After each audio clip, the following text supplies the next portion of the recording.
Question transversale.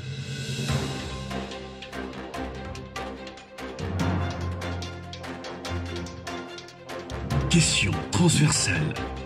Décryptage, analyse, fait d'actualité. Point de vue croisé. Suivez les magazines Questions transversales avec Steve Mboyi qui fait les points avec ses invités. Le plaisir est le mien de vous retrouver pour ce nouveau numéro. Bienvenue. Le secteur de l'énergie en RDC pourra peut-être s'améliorer de plus belle avec la mise en place des animateurs du cadre de régulation du secteur. L'équipe dirigeante de l'autorité de régulation de l'électricité désormais connue, et pour la diriger, Félix Tshisekedi a jeté son dévolu sur Sandrine Moubenga, experte du domaine. Cette professeure en génie électrique spécialisée en énergie renouvelable, système photovoltaïque de l'Université de Toledo aux États-Unis d'Amérique, a déjà fait ses preuves dans le secteur. Un grand défi à relever pour elle et son équipe, celui donc de fournir de l'électricité stable à tous les Congolais et donc tout le pays en mettant notamment en place un cadre de travail fiable, sûr, serein, mais surtout productif, gagnant-gagnant par et par tous. Question transversale. Bienvenue à tous. C'est donc l'un des nombreux paradoxes de la RDC. Le pays dispose d'un potentiel hydroélectrique parmi les 5 plus importants au monde, estimé à 100 000 MW.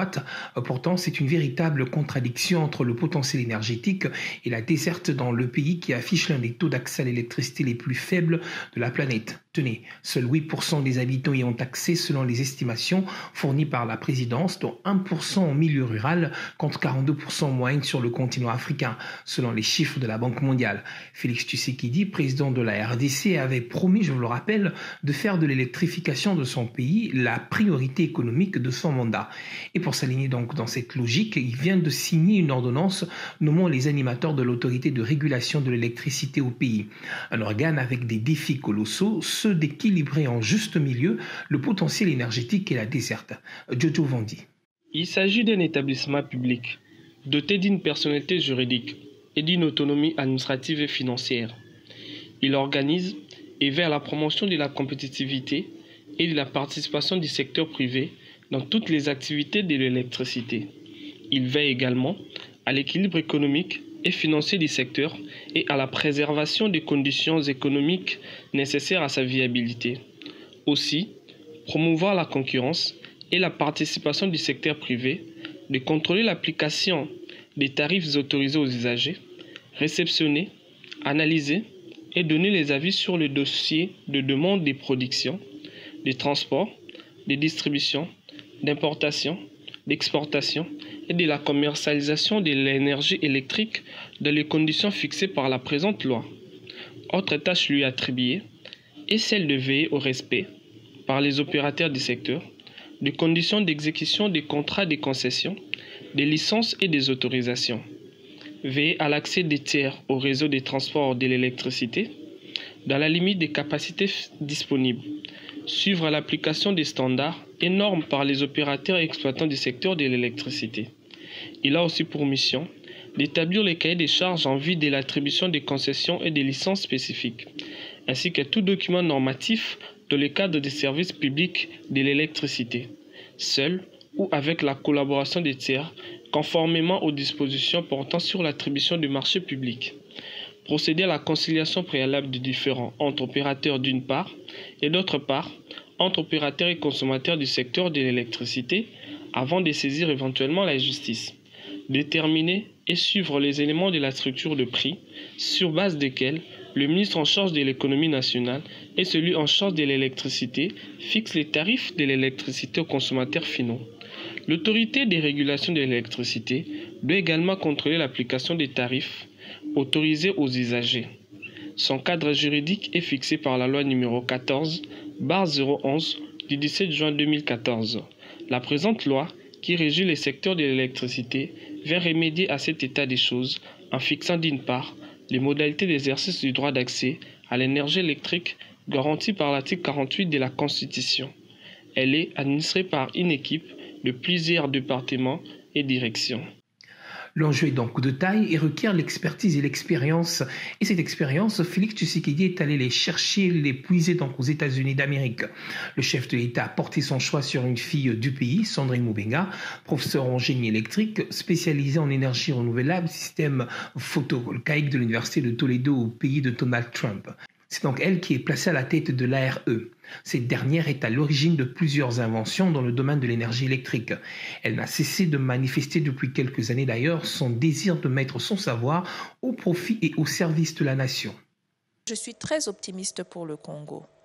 En matière d'énergie, ça semble difficile à croire, mais par exemple, on a tellement de potentiel que ce n'est pas possible de ne pas sortir de cette situation. Vous voyez, quand je parle d'énergie renouvelable, il y a l'hydroélectricité.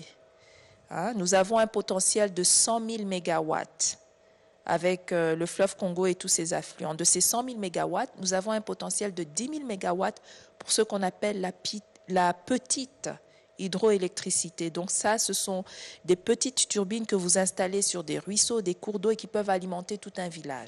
C'est une tâche, une nouvelle fonction que Sandrine Moubenga compte entamer avec beaucoup d'optimisme. Elle croit et place sa confiance sur le potentiel énergétique du pays, mais aussi sur l'expertise congolaise. Sandrine Moubenga. On a tout le potentiel nécessaire en matière de ressources naturelles. Donc si vous voulez l'hydroélectricité, le solaire et j'en passe. Mais maintenant, au niveau de l'application, c'est là que la question humaine intervient. Et malheureusement, c'est là qu'il y a quelques retards et quelques conflits. Mais on espère que ça va s'améliorer. Le projet de méga barrage hydroélectrique Kinga 3 continue, lui, de tarder à voir le jour et reste très controversé d'ailleurs. Entre-temps, plus de 90% de l'énergie consommée dans le pays provient, lui, du bois, ce qui menace d'ailleurs les forêts congolaises selon la Banque mondiale. En attendant la matérialisation de ce projet, la Société nationale de l'électricité pallie la situation avec ses moyens de bord. Réhabilitation, relance des différentes centrales.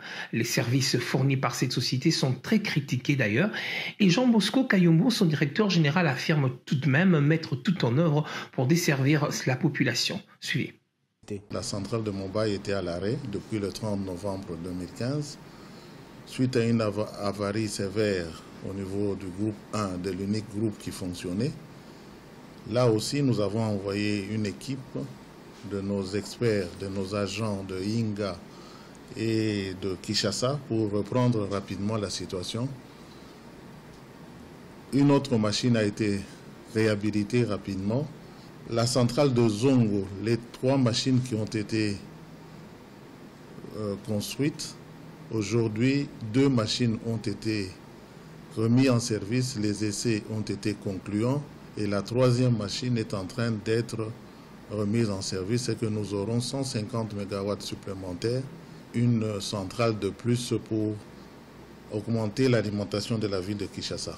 Les actes de vandalisme se font généralement sur notre réseau par les vols des conducteurs en cuivre, les vols des huiles de transformateurs, les vols des cornières et parfois des actes sans qu'il y ait vol. Donc il y a des inciviques qui déboulonnent simplement les cornières pour que les pylônes puissent s'effondrer.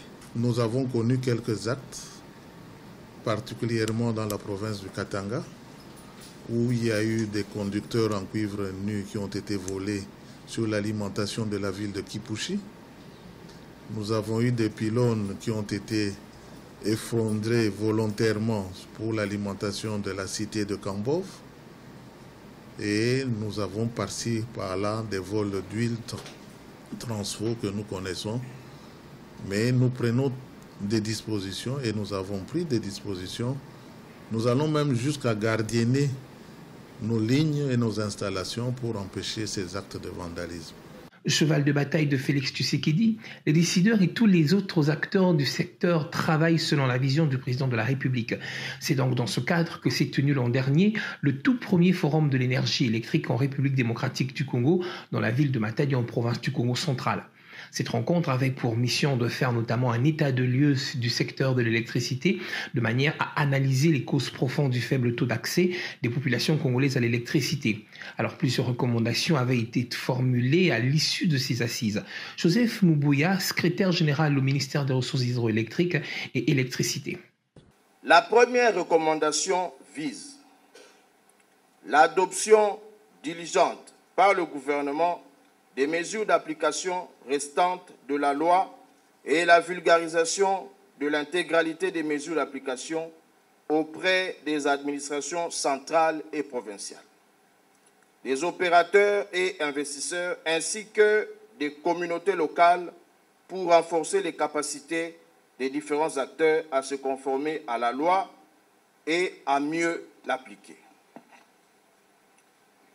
La nomination des directeurs généraux adjoints et des membres du conseil d'administration de l'autorité de régulation du secteur de l'électricité ARE et de l'agence d'électrification et des services énergétiques en milieu rural et périurbain en serre, de manière à rendre opérationnels ces deux établissements publics. La vision de Félix Tshisekedi sur la question de l'électricité ne se limite pas qu'au pays, mais aussi dans toute la sous-région.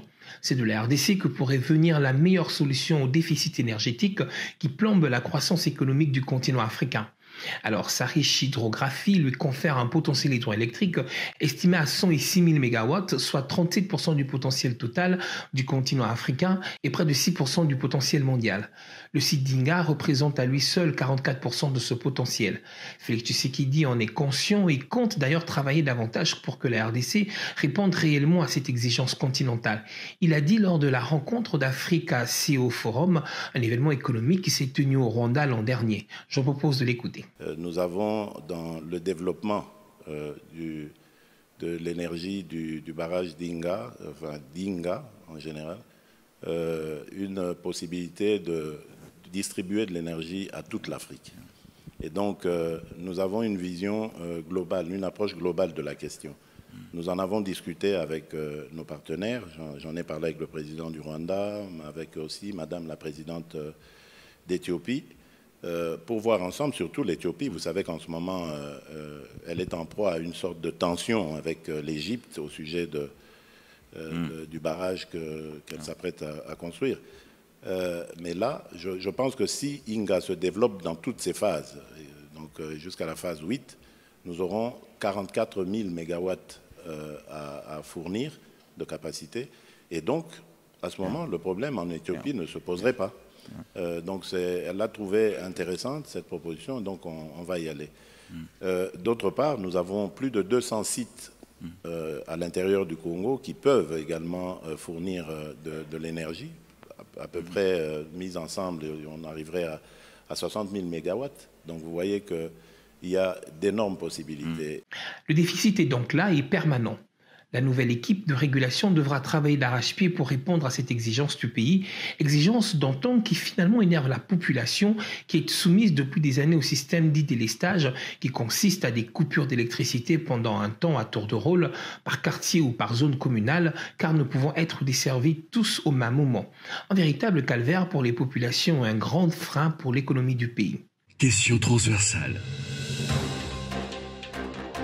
Et voilà, c'est donc la fin de ce numéro à retrouver également sur nos différentes plateformes digitales, SoundCloud et Spotify. Merci de nous laisser vos impressions en commentaire. À très bientôt.